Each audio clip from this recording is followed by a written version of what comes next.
and this is a Black History Month takeover. Let's have a discussion. Let's talk.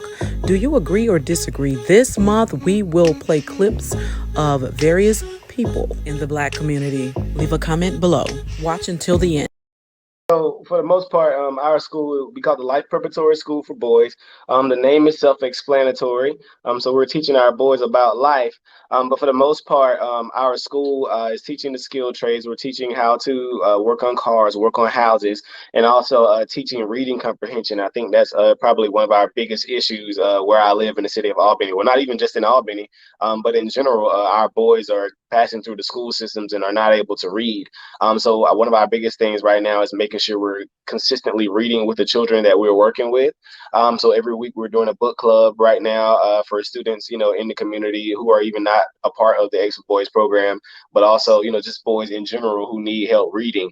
And usually it's kind of hard to find children that actually are fluent in reading nowadays. Like every time I do have a child that can read, it's almost like a surprise because every other child that I get in the program and I have them, read something for me, it sounds horrendous.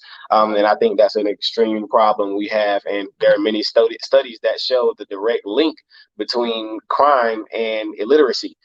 So many of the children are not going to get jobs. They're not trying to learn how to do trades. They're not going to trade schools or anything of that such because they simply can't read and write.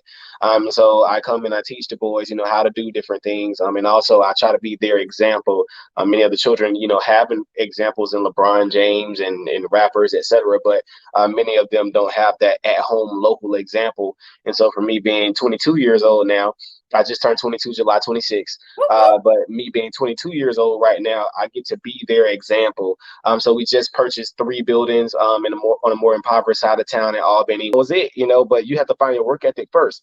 Even with the program that I have, people, see, how big it's gotten, but people don't know how hard I had to work at the beginning, to make it work. Me and my kids, me and the boys eating beanies and weenies, hot and ready pizzas. I had them living with me.